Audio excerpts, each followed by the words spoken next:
और खाली सिदरा नहीं, ये किसी एक जात या एक मजहब की बात नहीं है। ये चाहे वो हिंदू है, चाहे वो मुसलमान है, चाहे वो सिख है, चाहे वो ईसाई है, किसी का भी मकान गिराया जाए वो एक जात का या मजहब का मकान नहीं गिराया जाता, बल्कि इंसानियत का मकान गिराया गया।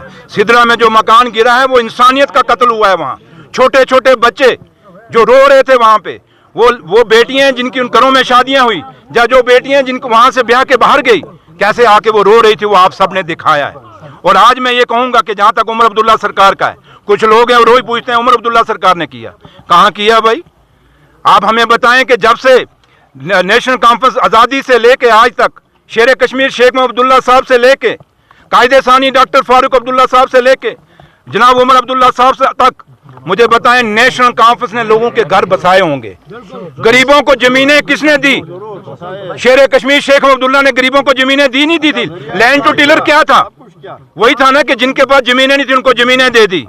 कायदे सानी के टाइम पे चाहे जम्मू था चाहे कश्मीर था, कितने लोगों ने ऐसे गलती से मकान बना लिए थे सरकारी जमीनों पे। क्या वो कॉलोनियां डॉक्टर फारूक अब्दुल्ला साहब के टाइम, वो जब चीफ मिनिस्टर थे, वो रेगुलाइज की गई थी कि नहीं की गई थी? की गई थी ना। वो घर किसने बसाए? जनाब उमर अब्दुल्ला साहब ने, जनाब डॉक्टर फारूक अब्दुल्ला साहब ने। और आज तक नेशनल कॉन्फ्रेंस ने अपनी, जब से ये पार्टी बनी है, हमेशा लोगों के घर बसाए हैं, हमने आशियाने बसाए हैं, हमने आशियाने कभी उजाड़े नहीं। और आज जो कुछ हो रहा है ये किसके कारण हो रहा है?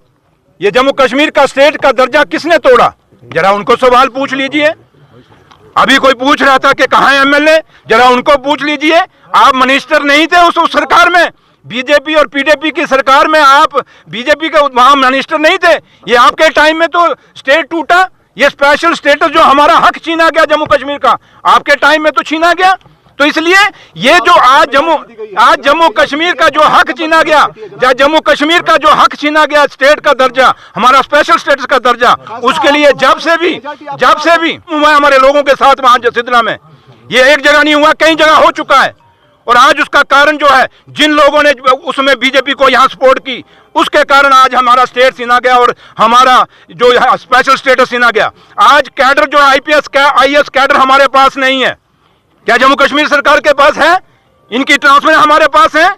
और आज जो कुछ किया गया उन लोगों के द्वारा किया गया है। उमर अब्दुल्ला सरकार का इस मकान टाने में या इन लोगों को बेघर करने में कोई रोल नहीं है। मैं ये दावे से आपको कह के जा रहा हूँ, मैं as a deputy chief minister आपको कह के जा रहा हूँ। रही बात जहां तक ताल्लुक है, ऑनरेबल मिनिस्टर जो फॉरेस्ट के हैं वहां गए और आपने सुना उन्होंने एक इंक्वायरी वहां कमेटी बना दी है। उसके रिपोर्ट जो आएगी उस पर जरूर एक्शन होगा। लेकिन मैं इतना जरूर कहूंगा कि ना सता गरीब को गरीब रो देगा, पता लगेगा उसके मालिक को तो तुझे कब्र से भी खोद के निकालेगा। मैं इतना जरूर कहूंगा कि ना सता गरीब को गरीब रो देगा, पता लगेगा उसके मालिक को तो तुझे कब्र से भी खोद के निकालेगा। हमारे साथ है सुरेंद्र चौधरी जी, यानी किंग ऑफ जो डेवलपमेंट कहते हैं। सुरेंद्र जी, क्या कहेंगे कि आपने तामीर तरक्की का बाब शुरू किया है, तो इस बीच है क्या कहेंगे? ये दुर्मुला का ब्रिज था। ऑनरेबल एमपी साहब चौधरी मोहम्मद रमजान साहब ने काफी कोशिश की और इन्होंने डिमांड की, और मैं और सजाद उड़ी साहब ऑनरेबल एमएलए जो उड़ी के हैं और जोन प्रेसिडेंट हैं यहाँ के हमारे इस नॉर्थ के पार्टी के तंजीम के, तो हम आए थे और आज इसका हमने यहाँ पे इनॉग्रेशन की है और अभी इसको बहुत जल्दी मैक्सिमाइज भी कर देंगे। बल्कि मकसद एक ही था कि 11-12 साल से ये ब्रिज बंद पड़ा हुआ था, इसका काम अधूरा पड़ा हुआ था, उसको आज हमने चालू कर दिया है लोगों के लिए। अब ये फंक्शनल हो गया है, लोग चलेंगे इस पे। उसके साथ साथ जो काम थोड़ा बहुत बच गया है वो भी हो जाएगा। शासकीय स्कीम के अंदर हमने ये रखा हुआ है काम। जम्मू में बिल्डोजर राज फिर से शुरू हो चुका है, इस पर क्या कहेंगे सर? बदकिस्मती है, बैड लक है जम्मू कश्मीर का, और ये तानाशाही है कि जिन ऑफिसरों ने ये मकान गिराए, आशियाने गिराए हैं, ये उन्होंने किसी मजहब के मकान नहीं गिराया बल्कि इंसानियत का कत्ल किया है। वो इंसान जिनका थोड़े दिन बाद एक बहुत बड़ा त्योहार आ रहा है और उनको बेघर किया गया है। कोई बात नहीं, आप यहाँ तो बच सकते हो, लेकिन उसकी लाठी कह के नहीं बच सके, उसकी लाठी में बहुत जोर है। पीडीपी का इल्जाम आया है कि ये तबादले पर रिश्वत ले रहे हैं सरकार, क्या कहेंगे आप? क्या मैं कहूंगा आप अपने अंतरात्मा से पूछ लीजिए कि सुरेंद्र चौधरी क्या है। हाँ, एक बात है, कहावत है, जब किसी का मुकाबला ना कर सको तो उसको बदनाम कर दो। और आज इनको खौफ है सुरेंद्र चौधरी से, क्योंकि सुरेंद्र चौधरी इनकी सच्चाइयां निकाल सकता है। अगर मैं बोलने पे जाऊंगा तो फिर पीडीपी का इतिहास खोल दूंगा, और जो जो लोग बोल रहे हैं मैं उनका भी खोल दूंगा। एक वो निशारा से भी बोल रहा है जिसको मैंने हराया था, और उसको पूछना कि 2019 सुरेंद्र चौधरी तो 1993 में उस पर गाड़ी थी, कार थी, और जब मैं इलेक्शन निशारा में लड़ने गया था उस समय मेरे पास स्कॉर्पियो और फॉर्च्यूनर थी।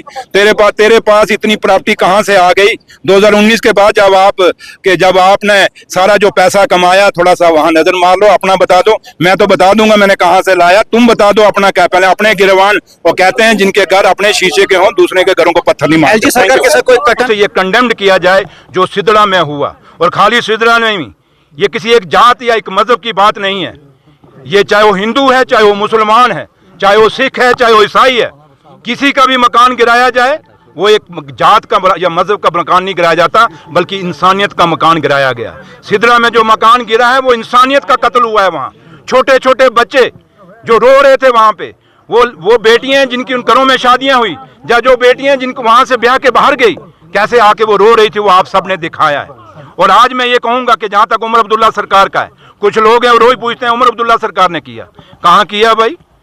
आप हमें बताएं कि जब से नेशनल कॉन्फ्रेंस आज़ादी से लेके आज तक, शेर कश्मीर शेख मोहम्मद अब्दुल्ला साहब से लेके, कायदे सानी डॉक्टर फारूक अब्दुल्ला साहब से लेके जनाब उमर अब्दुल्ला साहब से तक, मुझे बताएं नेशनल कॉन्फ्रेंस ने लोगों के घर बसाए होंगे? गरीबों को जमीनें किसने दी? शेर कश्मीर शेख मोहम्मद अब्दुल्ला ने गरीबों को जमीनें दी नहीं दी थी? लैंड टू टिलर क्या था? वही था ना कि जिनके पास जमीनें नहीं थी उनको जमीनें दे दी। कायदे सानी के टाइम पे चाहे जम्मू था चाहे कश्मीर था, कितने लोगों ने ऐसे गलती से मकान बना लिए थे सरकारी जमीनों पे। क्या वो कॉलोनियां डॉक्टर फारूक अब्दुल्ला साहब के टाइम, वो जब चीफ मिनिस्टर थे, वो रेगुलाइज की गई थी कि नहीं की गई थी? की गई थी ना। वो घर किसने बसाए? जनाब उमर अब्दुल्ला साहब ने, जनाब डॉक्टर फारूक अब्दुल्ला साहब ने। और आज तक नेशनल कॉन्फ्रेंस ने अपनी, जब से ये पार्टी बनी है, हमेशा लोगों के घर बसाए हैं, हमने आशियाने बसाए हैं, हमने आशियाने कभी उजाड़े नहीं। और आज जो कुछ हो रहा है ये किसके कारण हो रहा है? ये जम्मू कश्मीर का स्टेट का दर्जा किसने तोड़ा? जरा उनको सवाल पूछ लीजिए। अभी कोई पूछ रहा था कि कहाँ है एमएलए, जरा उनको पूछ लीजिए। आप मिनिस्टर नहीं थे उस सरकार में, बीजेपी और पीडीपी की सरकार में आप बीजेपी के वहां मिनिस्टर नहीं थे? ये आपके टाइम में तो स्टेट टूटा। ये स्पेशल स्टेटस जो हमारा हक छीना गया जम्मू कश्मीर का, आपके टाइम में तो छीना गया। तो इसलिए ये जो आज जम्मू कश्मीर का जो हक छीना गया, या जम्मू कश्मीर का जो हक छीना गया, स्टेट का दर्जा, हमारा स्पेशल स्टेटस का दर्जा, उसके लिए जब से भी हुआ हमारे लोगों के साथ वहां सिदड़ा में, ये एक जगह नहीं हुआ, कई जगह हो चुका है। और आज उसका कारण जो है, जिन लोगों ने उसमें बीजेपी को यहां सपोर्ट की, उसके कारण आज हमारा स्टेट छीना गया और हमारा जो स्पेशल स्टेटस छीना गया। आज कैडर जो आईएएस कैडर हमारे पास नहीं है। क्या जम्मू कश्मीर सरकार के पास है? इनकी ट्रांसफर हमारे पास है।